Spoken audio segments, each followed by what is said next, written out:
புரட்சி அண்ணா திராவிட முன்னேற்றக் கழகத்தின் நிறுவனர் புகழேந்தி கோவையில் உள்ள தனது இல்லத்தில் செய்தியாளர்களை சந்தித்தார். அப்போது அதிமுக முன்னாள் அமைச்சர் சி.வி. சண்முகம் நடிகை நயன்தாரா குறித்து பேசிய கருத்திற்கு தனது கடுமையான கண்டனங்களை பதிவு செய்தார். இது குறித்து பேசிய அவர், சி.வி. சண்முகம் நயன்தாரா பற்றி பேசியது மிகவும் ஒரு கேவலமான அரசியல். கனவு காணுங்கள் என்று குறிப்பிட்ட அப்துல் கலாமின் பெயரை இத்தகைய கீழ்த்தரமான சூழலில் உபயோகிப்பதா என்று ஆவேசமாக கேள்வி எழுப்பினார். மேலும் இவர்களுக்கு நயன்தாரா அவ்வளவு கேவலமாக போய்விட்டாரா என்று வினவிய அவர், இது போன்ற ஆட்களை வைத்துக் கொண்டுதான் எடப்பாடி பழனிசாமி அரசியல் செய்வதாகவும், இனி அங்கு இருப்பவர்கள் ஒவ்வொரு நடிகையாக கேட்பார்கள் போல தெரிகிறது என்றும் சாடினார். தொடர்ந்து பேசிய புகழேந்தி, தமிழகத்தில் RSS மற்றும் மதவாத சக்திகள் உள்ளே வரக்கூடாது என்ற ஒரே நோக்கத்தில்தான் முதலமைச்சர் மு.க. ஸ்டாலினை நேரில் சந்தித்து ஆதரவு தெரிவித்ததாக குறிப்பிட்டார். பேரறிஞர் அண்ணா,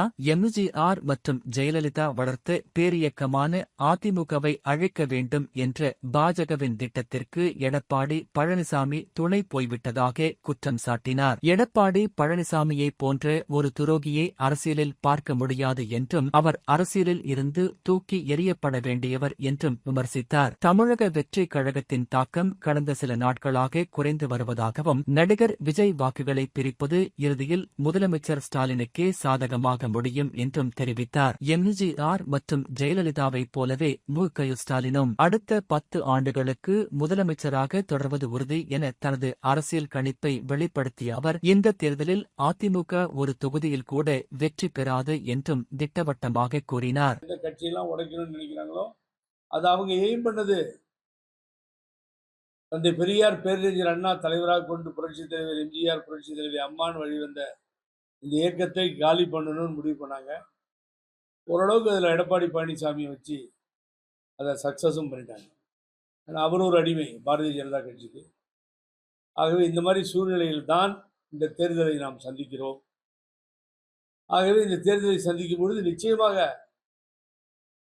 இங்கே மதசார்பற்ற RSS பரிவார், சங்கி பரிவாரர், RSS சங்க பரிவார் யாரும் வரக்கூடாது என்ற ஒரே எண்ணத்தில், ஒரே நோக்கத்தில் நான் அறிவாலயத்திற்கு சென்று முதலமைச்சரை சந்தித்து நான் எனது நிர்வாகிகளுடன் ஆதரவை தெரிவித்திருக்கிறேன். இதுதான் நடந்துச்சு. இதை கேட்கறது தமிழ்நாடு முழுவதும் பிரச்சாரம் செய்வதாக முடிவு செய்துவிட்டேன். ஏன்னு கேட்டீங்கன்னா, திராவிட முன்னேற்ற கழகம் போய் பழனிசாமியை பற்றி பேசுறதை விட கூட இருந்து எனக்கு தான் தெரியும் பழனிசாமி யார் என்னன்னு சொல்லி. ஆகவே கொஞ்சம் எஞ்சிய மிஞ்சிய ஓட்டுகளை எல்லாம் இல்லாமல் பண்ணிவிட முடியும். 20% இருக்குன்னு அவரே சொல்லிக்கிறார். ரொம்ப கேவலம் அதுதான். நான் ஆட்சிக்கு வருவேன் அப்படின்லாம் சொல்ல மாட்டார். ஆட்சிக்கு வருவேன்னு சொல்ல வேண்டிய இடத்துல இருக்கிறது ஹோம் மினிஸ்டர் அமித்ஷா. அதான் சொல்லணும். அது திராவிட முன்னேற்ற கழகம் அறிவாலயத்தில் உட்கார்ந்து கொண்டு கூட்டணி அமைக்கிறது, கூட்டணியை அறிவிக்கிறது. இன்னும் போய்கிட்டு இருக்கு சில கட்சிகளின் பேச்சுவார்த்தை. ஆனா பழனிசாமிக்கு யார் அறிவிக்கணும்? டெல்லியில இருந்து அறிவிக்கணும். முதல்ல சொன்ன 70 இடங்களை 75 இடங்களை கேட்டுக்கொண்டிருக்கிறார்கள். இன்னும் முடிவாகல. டெல்லியில போய் சூட்கேஸ் எடுத்துட்டு அலையிறார் ரோடு ரோடா. என்னங்க பண்ணிட்டோம் சொல்லுங்க, எவ்வளவு சீட்டுன்னு ஃபைனலைஸ் பண்ணுங்கன்னு சொல்லி. எப்பொழுதாவது உண்டா? போயஸ் தோட்டத்து வாசலிலே வந்து பிச்சை எடுத்துக் கொண்டிருந்தார்கள். 4 சீட்டு 5 சீட்டுக்கு பிச்சை எடுத்துக் கொண்டிருந்தார் தாய் இருந்த பொழுது. இன்னைக்கு நிலைமையே மாறி டெல்லியில போய் பிச்சை எடுக்கின்ற ஒரு அவலமான நிலையை பழனிசாமி உருவாக்கி. ஆனா இந்த கட்சி இன்னும் ஸ்ட்ராங்கா தானே. திமுக தேசிய கட்சியான காங்கிரசினுடைய எவ்வளவு கொடுக்கணும் சீட்டு போகணுன்றத அவர் தானே முடிவு எடுக்கிறார். திமுக தானே முடிவு எடுக்கிறார். அந்த அதெல்லாம் போயிடுச்சுங்க. அதிமுக கம்ப்ளீட்டா காலி பண்ணிட்டாரு இவர். ஆகவே அவர்கள் சொல்ல வேண்டும், இவ்வளவு சீட்டு இப்படி அனௌன்ஸ் பண்ண பழனிசாமி, நீ வந்து இதுவரை இந்த நிமிடம் வரை இந்த நாட்டினுடைய பிரதம மந்திரியோ அந்த கூட்டணியுடைய தலைவர்கள் அமித்ஷா போன்றவர்களோ பழனிசாமி முதல்வர்னு சொல்லியிருக்காங்களா? இந்த கூட்டணியுடைய முதல்வர் பழனிசாமின்னு சொல்லியிருக்காங்களா? இங்க யார் யாரோ அறகுறை சொல்றதெல்லாம் நீங்க கணக்கில் எடுத்துக்காதீங்க. அவர்கள் சொல்ல மாட்டார்கள். தேசிய ஜனநாயக கூட்டணி தலைமை தான் முடிவு செய்யும் சொல்லுவாங்க. ஆகவே அதற்கு தான் அவர்கள் முயற்சி செய்து கொண்டிருக்கிறார்கள். அங்கேயும் பழனிசாமி பிஜேபி முதுகுல குத்துலாமா, பிஜேபி பழனிசாமி முதுகுல குத்துலாமா அப்படின்னு வரும். ஏற்கனவே நம்ம நம்ம நம்ம நண்பர்கள்லாம் அட்வைஸ் பண்ணி தான் பிரேமலதா விஜயகாந்த் அவர்களை அந்நியார கட்சியினுடைய பொதுச் செயலாளர் அவர்களை தேமுதிக அங்கே போயிடுக்குமா இருந்தால் ராஜ்யசபாலாம் தரமாட்டார், முதுகுல குத்திடுவார்னு சொல்லி அழகாக அனுப்பிச்சி வச்சாங்க. அவர் சொன்ன கமிட்மெண்ட் படி ராஜ்யசபாவும் கொடுத்துறாரு, எவ்வளோ சீட்டு கொடுக்க போறாரு இன்னைக்கு நாளைக்கு தெரிஞ்சிடும். திமுகவை ஏமாத்தலை, தேமுதிகவில் ஏமாத்தலை திமுக, இங்கே இருந்து தான் ஏமாத்து 100% ஏமாத்திருப்பாங்க. இவர் ஆள் தேடுறாரு, முதுகுல குத்துறதுக்கு யார் கிடைப்பாங்க, யாரை குத்தலாம். வேலுமணியை கேட்டுட்டு இருக்காரு, தங்கமணியை குத்து ஒரே அரிப்பா இருக்கு. யாரையாவது முதுகுல குத்தணும், நான் என்ன பண்றது சொல்லுங்க.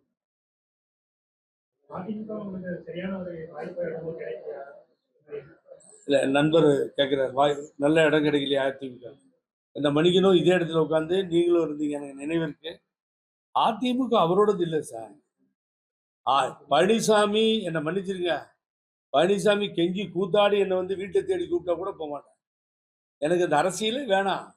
பழனிசாமி எங்களுடைய பொது எதிரி.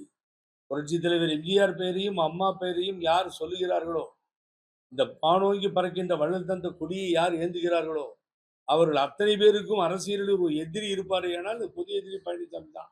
எனக்கு காலையில் ராஜ்யசபா தரேன், எம்எல்ஏ தரேன்னு கூப்பிட்டா தவறி கூட போக மாட்டேன் பிரதர். அந்த அரசியலே வேணாம், வீட்டுக்கு போவேன். பழனிசாமி என்றால் முகத்தை பார்க்கறதுக்கு நான் தயாரா இல்லவே இல்லை. அந்த மாதிரி ஒரு துரோகியை உலக அரசியல்ல பார்க்க முடியாது. ஒரு பச்சை துரோகி என்பதில் மாற்றுக்க, அரசியலில் இருந்து அகற்றி தூக்கி எறியப்பட வேண்டிய நபர். பாருங்களேன், இப்போ ஒரு காமெடி எவ்வளவு மோசமா போயிட்டு இருக்குன்னா, நான் தமிழ் சினிமா, தமிழ் சேனல், அப்புறமா நம்ம டிவி, செய்தித்தாள்கள், தொலைக்காட்சி எல்லாம் நான் இப்போ கம்ப்ளீட்டா இங்க வந்துட்டேன். உங்களுக்கு தெரியும், பல வருஷமா ஆஃப்டர் டிவைஸ் ஆஃப் அம்மா இறந்த பின்னால் என்னுடைய அரசியல் இங்கே தான். ஒசூரில் ஒரு புது வீடு, இங்கே வந்தால் கோயம்புத்தூரில் என்னுடைய உறவினர் வீடு, சென்னையில் வீடு, இப்படி தான் என்னுடைய அரசியல் போய்கிட்டு இருக்கு. அங்கே இருந்த நேரத்தில் நீங்கள் என்னாச்சுன்னு கேட்டிங்கன்னா எல்லாத்தையுமே எதுவும் வராது. கர்நாடகா எம்ஜிஆர் என்று புகழப்பட்ட ராஜ்குமார் காற்றுல இருந்த நேரம் பெரிய பிரச்சனை ஆயிடுச்சுங்க. எதுவுமே வர்ற, தமிழ் பேசுறதே கஷ்டமா இருக்கு. பெரிய பரபரப்பாக இருந்து உங்களுக்கு தெரியும். 2 ஸ்டேட்டுக்கு எங்கே தகராறு வருமோ. அதில் வீரப்பன் சுட்டு கோபாலசூர் ஒரு போலீஸ் ஆஃபீஸர் இங்கே தான் ஹாஸ்பிட்டலில் அட்மிட் ஆகி கோயம்புத்தூரில் அம்மா ஃபோன் பண்ணி சொல்லி காப்பாற்றப்பட்டு இன்னைக்கு அவர் பெரிய அளவில் இருந்து அம்மா வந்தப்போ நன்றி சொன்னார். அப்போ ரிட்டையர்ட் ஆகியிருக்கு. ஆகவே அந்த வார் நடந்தப்போ, அந்த Veerappan versus Karnataka police, Tamil Nadu police நடந்தப்போ, அப்போ இதெல்லாம் தடை செய்யப்பட்டது கேட்டேன். கேட்ட ஒரே காரணத்திற்காக திரு அப்துல் கலாம் அவர்கள், குடியரசுத் தலைவர், அன்றைய குடியரசுத் தலைவர், மக்களால் போற்றி வணங்கக்கூடிய ஒரு மாபெரும் சக்தியாக இருந்த அந்த தலைவர் பெங்களூர் வர்றார். அப்பொழுது அதிமுகவில் இருந்த பக்தவச்சலம் என்ற சட்டமன்ற உறுப்பினரை அழைச்சிட்டு போய், ஐயா இதெல்லாம் தடை பண்ணிட்டாங்க, நீ தமிழை கூட பேச முடியாத நிலைமை இருக்கும் போல் இருக்கு அப்படின்னு அவர்கிட்ட சொன்னேன். ஓ நீங்க தான் புகழேந்தியா அப்படின்னு ராஜ்பவன்ல அவ்வளோ பெரிய இடத்துல ஒரு மூலையில் அப்படி படுத்துட்டு இருக்கவர் அப்படியே பார்த்து கூப்பிட்டா, இவர் யாரு அப்படின்னாரு. எங்க எம்எல்ஏன்னு. உங்க கட்சிக்கு எம்எல்ஏ எல்லாம் உண்டா அப்படின்னாரு. 3வது எம்எல்ஏ சார், கேஜிஎஃப்ல பக்தவச்சலன் பேரு, தனியா காந்தி நகர்ல நின்று ஜெயிச்சிருக்கோம் அப்படிலாம் இருக்கு, 60 தொகுதி வச்சு. அப்போ அவர் சொன்ன வார்த்தை, புகழேந்தி எனக்கு தெரியும் நீங்க அம்மாட்ட க்ளோஸா இருக்கீங்க, ஒரு வேலை பண்ணுங்க, எல்லாரும் சேர்ந்து பிரதம மந்திரி கிட்ட சொல்லுவோம், நான் ரெடியா இருக்கேன், நீங்களும் சொல்லுங்க, அம்மாட்ட சொல்லி உங்க அம்மா நினைச்சா நடக்கும். கங்கை காவேரி இணைப்பு தான் இந்த நாட்டிற்கு மிக முக்கியமானது. இதை சொன்னவர் அப்துல் கலாம் ஜி. நேரா சொன்னார் என்கிட்ட, இதை செய்யுங்க, உங்களை என்னைக்கும் மறக்காது நாடு. ரெண்டையும் இணைத்தோம்னா தண்ணீர் பிரச்சனையே வராது, நதிநீர் பிரச்சனை வராது. அப்படிப்பட்ட அப்துல் கலாம இன்னைக்கு ஒரு குடியார பையன் உடனே நோட்டீஸ் அனுப்புவான் எனக்கு. அவன் அங்கிருந்து குடியார பையன் அரசியல்ல சின்னம்மான்னு சொல்லாத, சின்னம்மான்னு சொல்ல, அம்மான்னு சொல்ற, அம்மான்னு சொல்லாத, அம்மான்னு சொல்லு. நடுராத்திரில கத்தனை குடியார பையன். இன்னைக்கு என்ன வார்த்தை வருதுன்னா, என்ன நயன்தாராவை எனக்கு ஒரு பெரிய ஆசை. இது நீ ஆசையா இருந்தா நீ எங்கேயாவது போய்க்கோ, உன்னை பார்த்து பைத்தியக்காரி கூட உன் பின்னாடி வரமாட்டான், சொறி பிடிச்சவனும் பைத்தியக்காரியும் வரமாட்டான். இவனுக்கு வந்து நயன்தாரா ஆசை வந்துருச்சு. நயன்தாரா ஆசை வந்த பின்னாடி நயன்தாராவை இவருக்கு வேணுமா, அதை என்ன 5 வருஷமா ஆட்சியில் இருந்தீங்களா, நயன்தாராவை அரேஞ்ச் பண்ணி அனுப்புறீங்களான்றான். கேவலமான அரசியல். அதுக்கு இது யார் பேரை யூஸ் பண்றது? குடியரசுத் தலைவர் அப்துல் கலாம் பேரை யூஸ் பண்றது. ஏய் உனக்கு அப்துல் கலாம்னா யாருன்னு தெரியுமா? கொஞ்ச நாளைக்கு முன்னாடி பிஜேபி கூட கூட்டணி வச்சா நான் இருக்க மாட்டேன்னு சொன்னேன். அசிங்கமா பேசுறேன், பாமக ஒத்துக்க முடியாதுன்னு சொன்னேன். ராத்திரில சின்னம்மாவை அம்மான்னு சொல்ல சொன்னார். ஒரு எல்லைக்கு மேல போய் அப்துல் கலாம் கனவை விட பெரிய கனவுன்றிய. அப்துல் கலாம் கால் செருப்பு தூசுக்கு சமமா நீ யாருன்னு தெரியுமா? அதுக்கு நீ அப்துல் கலாம் தான் உதாரணமா எடுக்கணுமா? வேற யாரும் நமக்கு கிடைக்கலையா உனக்கு? இப்படிப்பட்ட நிலைங்க. எவங்க மக்கள் ஓட்டு போடுவாங்க? நயன்தாராவை அனுப்புன்னு சொன்னா அதிமுக யாராவது ஓட்டு போடுவாரா? நீங்களே நினைச்சு பாருங்க. கேவலமா வந்து ஒருத்தங்கள நயன்தாரா கேவலமா போயிட்டாங்களா எனக்கு தெரியல. I don't know. It's heroine of the movie. இவ்வளவு கேவலமா ஒரு முன்னாள் அமைச்சர் இப்ப எம்பியா இருக்கவர் பேசுறாரு. இப்படிப்பட்டவர்களை வச்சுதான் கட்சி நடத்துறாரு பழனிசாமி. அப்புறம் வேலுமணி யாரை கேட்பாரோ தெரியாது, தங்கமணி யாரை கேட்பாரோ தெரியாது. அப்புறம் அங்க இருக்க லீடர்கள்லாம் ஒவ்வொரு நடிகையை கேட்பாங்க போட்டு. மானகண்ட பசங்க. அதான் இவெல்லாம் ஒரு மனுஷன் சொல்லிட்டு நயன்தாரா கூட இவளை கூட்டுவா அவளை கூட்டுவான்னு சொல்லி எவ்வளவு கேவலமா இருக்கு பாருங்க அரசியல். நினைச்சாலே வேதனையா இருக்கு.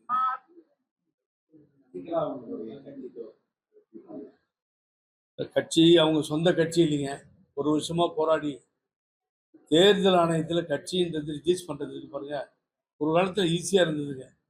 இப்ப எல்லாங்க மினிமம் 10 மாசம் 8 மாசம் மினிமம் பெண்டை கழட்டி ஏகப்பட்ட நாம்ஸை போட்டு 100 பேருக்கு மேல அஃபிடேவிட் பண்ண சொல்லி கிராஸ் வெரிஃபிகேஷன் பண்ணி துரித கலெக்டர் ஆர்டிஓ தாசில்தார் இத்தனையும் பண்ண பின்னாடி தான் உங்களுக்கு ரெக்கக்னேஷன் வரும். இது சாரி ரிஜிஸ்ட்ரேஷன் வரும்.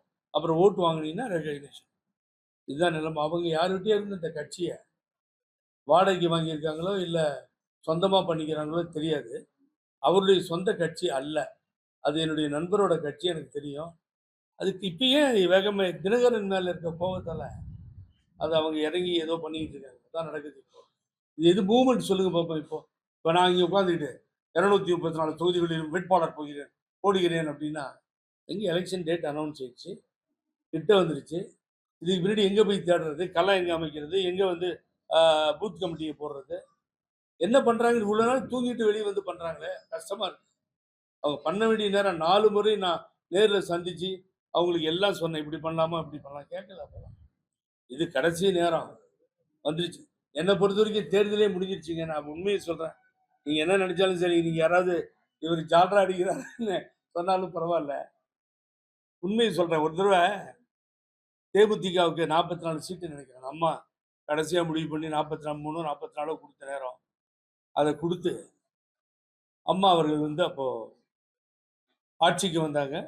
எதிர்கட்சியா தேமுதிக வந்துருச்சு. திராவிட முன்னேற்ற கழகம் குறைஞ்சி வந்துருச்சு. அதே நிலை ஏற்பட போகிறது. ஸ்வீப் பண்ண போகுது திராவிட முன்னேற்ற கழகம். தமிழ்நாட்டில் ஸ்வீப் பண்ணி அதனுடைய எதிர்கட்சியா அதிகமான இடங்களை இப்பொழுது திராவிட முன்னேற்ற கழகம் ஃபைனலைஸ் பண்ணி கொடுத்திருக்க காங்கிரஸோ அண்ட் ஸ்ட்ராங் ஃபோர்ஸா இருக்க திருமாவளவன் அவர்களோ எதிர்கட்சிகளாக வருகின்ற நிலை அந்த கூட்டணியிலே அப்படியே ஏற்படுமே தவிர வேறு கட்சிகள் இங்கே ஆதிக்கம் செலுத்த முடியாது, சீட்டு வராது. அப்பா தேமுதிக எதிர்கட்சியா வந்த மாதிரி ஒரே கட்சி கூட்டணியில் இருக்கின்ற கட்சி தான் எதிர்கட்சியாக இருக்கும். அதை ரெக்கார்டை பிரேக் பண்ண போறாரு. ஏன்னா அம்மா 10 வருஷம் தொடர்ந்து ஆட்சி கட்டில் அமர்த்தினார்கள். புரட்சி தலைவர் எம்ஜிஆர் உயிரோடு இருக்கின்றவரை 10 வருடம் இருந்தார். இப்பொழுது தமிழகத்தினுடைய முதல்வர் மு.க. ஸ்டாலின் அவர்களும் 10 வருட காலம் தொடரப் போகிறார் என்பதுதான் தீர்ப்பாக எழுதப்பட்டிருக்கிறது. நான் சொல்றது தான் எலெக்ஷன் ரிசல்ட்டா வரும். நான் மக்களுடைய என்ன பிரதிபலிப்புகளை உங்கள்கிட்ட சொல்லிட்டேன். ஆகவே நயன்தாராவை அனுப்புன்னு சொல்ற கட்சிக்கும் ரஜினிகாந்தை போய் சூப்பர் ஸ்டார் ரஜினிகாந்தை கிரிட்டிசைஸ் பண்ணி ஒருத்தர் பேசுறாரு. என்ன இந்த ஆளுக்கு அவசியம் இருந்துச்சு தெரியல. ரஜினி நன்றி சொல்லி போட்டிருக்காங்க. ரஜினிகாந்த் அவர்கள் நன்றி எதிர்பார்க்கல. இருக்கிறாங்க.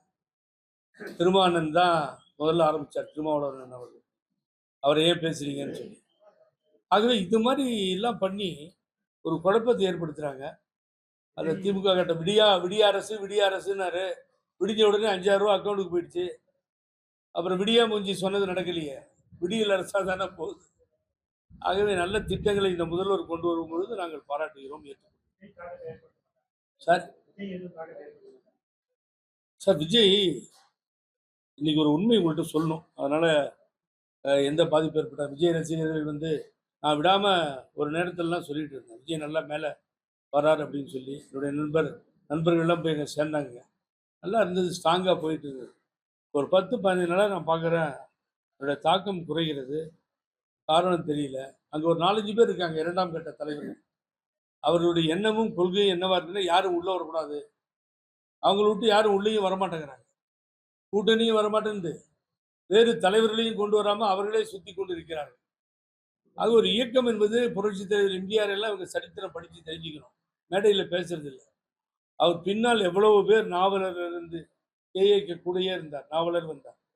அப்புறம் எஸ்.டி.எஸ். வந்தார். இப்படி எத்தனை தலைவர்கள் புரட்சித் தலைவர் திமுகவிலிருந்து மாறி வந்தார்கள் என்பதையெல்லாம் நாம் எண்ணி பார்க்கிறோம். அது இல்ல. அது காணாம போகுது. இப்ப ஏன் எல்லாமே போய் சென்னையை முகாமிடுறாங்கன்னு தெரியல. அவங்கவங்க ஊருக்கு போக வேண்டியது தானே? சொந்த ஊருக்கு போய் நிக்க வேண்டியது தானே? எல்லோருமே சென்னையை நோக்கி செல்வதற்கு காரணம் புரியல. ஒரு சமயம் அவங்களுக்கு அப்டேட் ஆயிருக்கலாம். சென்னை நல்லா இருக்கு, அதிகமான வாக்காளர்கள் இருக்காங்க, யங்ஸ்டர்ஸ் இருக்காங்கன்னு கூட யாராவது சொல்லியிருக்காங்க. சென்னை ரொம்ப காலமா போராடி ஒரு தடவை தான் அம்மா வந்து திராவிட முன்னேற்ற கழகத்தோடு போராடி அதிகமான இடங்களை பெற்றது. திமுகவை சென்னை திமுகவினுடைய கோட்டை தவறான முடிவை எடுத்திருக்கிறார்கள். அவர்கள் தான் அவங்க பார்த்துக்கிட்டு அதை அவங்க பார்த்துக்கிட்டு. ஏன்னா நல்ல ஓட்டை பிரிச்சுருவார் விஜய், ஒன்றும் சந்தேகமே கிடையாது. அவர் பிரிச்சு நீட்டா கொடுத்துட்டு வெளியில போயிடுவாரு. பாலை கொண்டு வந்து நீட்டா திரு ஸ்டாலின் முதல்வர் கையில கொடுத்துருவாரு. அவர் நேரா கோல் அடிச்சுட்டு வெளியிற கதை. இதுதான் நிலைமை இப்போ அரசியல். கோயம்புத்தூர்ல ஒரு சீட் வராது ஏடி. உங்க ஊரை பத்தி பேசுங்க, நம்ம ஊரை பத்தி பேசுங்க. நான் என்னுடைய மைத்துனர் வீட்டில் தான் உட்காந்து பேசிட்டு இருக்கேன். ஒரு இடம், ஒரு நல்ல field worker Velumani. I am not denying, நான் அதை ஒத்துக்குவேன். அருமையான ஃபீல்டு ஒர்க்கர். அவர் இப்போ உள்ளாட்சியில் என்னாச்சு தேர்தலில், உள்ளாட்சி தேர்தலில் நான் போச்சு, எல்லாம் போச்சு, நகராட்சி போச்சு, மாநகராட்சி. அதே நிலைப்பாடு தான் இப்போ ஏற்படும். பிகாஸ் அதுக்கு வேலுமணி காரணம் இல்லை, நான் வேலுமணி பிளேம் பண்ண காரணம் எடப்பாடி பழனிசாமி. பழனிசாமி தலைமையில் பயணம் செய்யறதால வேலுமணி காலி. அதாவது கேசிபி, நீங்க, ஓபிஎஸ் இந்த மாதிரி தொடர்ந்து வந்து கொஞ்சம் அதிமுக இருந்தவங்க எல்லாமே வந்து இன்னும் பார்த்தீங்கன்னா ஓபிஎஸ் போய் திமுக இல்லை, நீங்க போய் திமுக இல்லை. கேசிபி பழனிசாமி வந்து தொடர்ந்து பல வருடமா எம்ஜிஆர் காலத்துல இருந்து அரசியல், ஆனா இன்னமும் வந்து போராடிட்டே தான் இருக்கு. அவர் வந்து ஒரு இல்லை, நான் வந்து அவர் ஒன்றும் குறை சொல்லலை, என்னுடைய நண்பர். நான் என்ன நீங்க கவனிக்கவே இல்லையே, நான் புரட்சி அண்ணா திராவிட முன்னேற்ற கழகம்னு ஆரம்பிச்சு அது மூலியமா தான் நான் செயல்பட்டு இருக்கேன். நான் போய் முதல்வரை பாராட்டியிருக்கேன். எத்தனையோ கட்சிகள் அவரை பாராட்டி ஒரு அலையன்ஸோட போற மாதிரி தான் நான் அவரை பாராட்டி அலையன்ஸா போயிருக்கேனே தவிர, நான் நீங்க சொன்ன இடத்துக்கு போகல, அங்க போய் சேரவும் இல்லை, வேற யார்கிட்டையும் போகவும் இல்லை. ஆகவே புரட்சி அண்ணா திராவிட முன்னேற்ற கழகம், நான் இன்னொன்னையும் உங்களுக்கு சொல்றேன், அம்மாவிற்கு 11 ஆண்டு காலம் வடக்கிற்காக போராடி பிணை கொடுத்தவன். இந்த சின்னம்மாவுக்கும் சேர்த்து பிணை கொடுத்தது புகழேந்தி சரண்டர் பண்ண வச்ச நாளாம். அந்த அம்மாவுக்கு அதெல்லாம் ஞாபகம் இருக்காது. இன்னொருத்தருக்கு வாழ்வு கொடுத்தது பேரு டிடிவி தினகரன். அவர் முகமூடி பழனிசாமி. நோபல் பரிசு கொடுக்கணும்னா துரோகத்துக்கு பழனிசாமிக்கு தான் கொடுக்கணும், வேற எவனுமே கிடையாது. இப்படி நான் பழனிசாமி அசிங்கமா அன்புமணி ராமதாஸை விட டயர் நக்கின்னு சொன்னதை விட கேவலமா பேசினவர் தினகரன். இப்ப தினகரன் போய் சேர்ந்தார் கூட. இப்ப ரொம்ப நல்லவரா தெரியறார், அன்பு சகோதரர் அப்படின்னு. அவரோட சேருவீங்களான்னு யாரோ நிருபர்கள் கேட்டப்பா, எங்களை தூக்கு போட்டு சொல்றீங்களா? நான் கயிறு அனுப்பிச்சுட்டேன் போட்டுக்கோன்னு சொல்லி. தூக்கும் போட்ட மாதிரி தெரியல. ஆகவே இதுதான் அவர் கூட்டணி, பழனிசாமி கூட்டணி. 2ஆ உடஞ்சி நிற்குது, ஓட்டு விழாது. அன்புமணி ராமதாஸா அதை நிறுவனர் ஐயா ராமதாஸான்னு அவங்க தான் முடிவு பண்ணி ஓட்டு போட்டோம். அது ஒரு கூட்டணி. இன்னொரு கூட்டணி யாருன்னா இந்த தினகரன், ஓட்டே இல்லாத தினகரன். நல்லா கவனிங்க, 23 லாஸ்ட் எலெக்ஷன்ல 23 தொகுதியில இந்த ஓட்டு கீட்டெல்லாம் பிரிச்சப்போ ரொம்ப நல்லா இருந்துச்சு, உங்களுக்கு பார்த்துருப்பீங்க. இப்போ 200 ஓட்டு 300 ஓட்டு கூட வராதுங்க டிடிவி தினகரன். இப்ப யாரும் இல்லை கூட, எல்லாரும் பொய்யாச்சு, கம்ப்ளீட்டா காலி. என்ன பண்ண போறாரு அவரு சொல்லுங்க பார்ப்போம். இப்ப போய் அவருக்கு ஜால்ரா அடிக்கிறார். தென் தமிழகத்திலும் சரி, முழு தமிழகத்திலும் சரி, பழனிசாமியை ஏற்றுக்கொள்ள மாட்டார்கள். இன்னும் மக்கள் பொது எதிரியாகத்தான் பார்க்கிறார். அது தென் தமிழகத்துல வெறியில இருக்காங்க பழனிசாமி. இதுதான் ஃபேக்ட். அதான் சார். அதனால ஒன்றும் எனது நண்பர் பழனிசாமி தொடரட்டும்.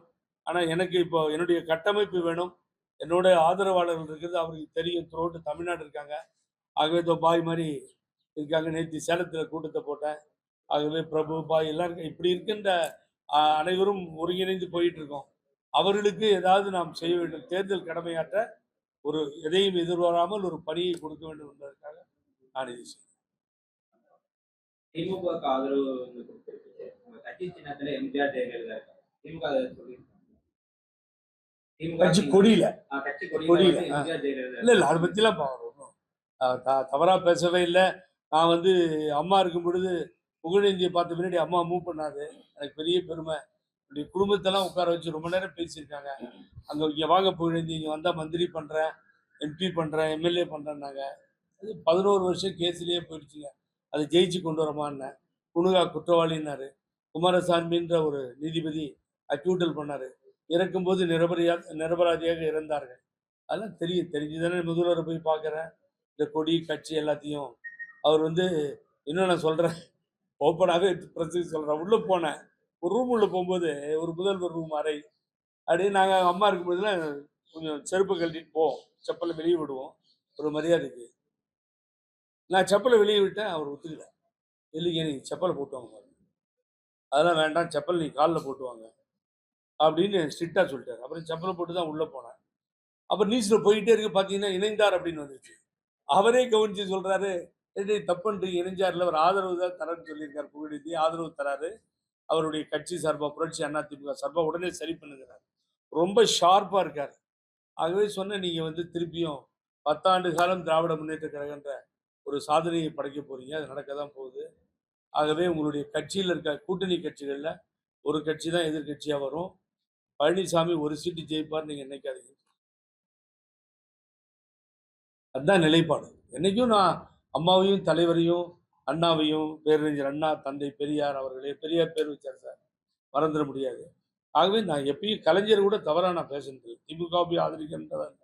ஏன்னா என்னோட வீடு ரேன்சாக் அடித்து நொறுக்கி என் வீட்டை நாசம் பண்ணி ஒய்ஃபுக்கு ப்ளீடிங் எல்லாம் ஆனப்போ அம்மா கூப்பிட்டு எஸ்எம் கிருஷ்ணா வாங்குன்னு வாங்கினாங்க. அறிக்கை கொடுத்தாங்க. சித்ரா லட்சுமணன் திரையுலகத்திலிருந்து உங்களால் தான் இன்னைக்கு சினிமா ஓடுதுன்னு பாராட்டி லெட்டர் எழுதியிருக்காரு. அப்போ கலைஞர் கண்டம் பண்ணி புறசொலியில் தலையங்கம் எழுதினார், தமிழர் என்பதால் அவரது வீடு தாக்கப்படுகிறதான்னு கேட்டு. அதனால் அவர் இறந்த அன்னைக்கு போய் நான் வந்து கடைசியாக போய் மலர் வளையம் வைத்து என்னுடைய வார்ம் சல்யூட்டேஷன் செலுத்தினேன். ஆகவே அந்த மரியாதைலாம் இருக்குது நமக்கு. அதனால் இந்த நேரத்தில் நமக்கு மத சார்பற்ற அணிகள் உள்ளே வரக்கூடாது. அது எங்களது கடமை. அந்த கடமையை செய்து முடிப்போம், வெற்றி பெறுவோம், 100% வெற்றி பெறுவோம். தமிழ்நாடு மக்களுக்கு கோயம்புத்தூர் பிரஸ்லேருந்து சொல்கிறேன், ஒரு சீட்டு கூட வேற கட்சி வரவே வராது அதிமுக. அதுக்கு காரணம் பழனிசாமி ஒற்றுமை இல்லாமல் போனதான். மிக்க நன்றி. வணக்கம்.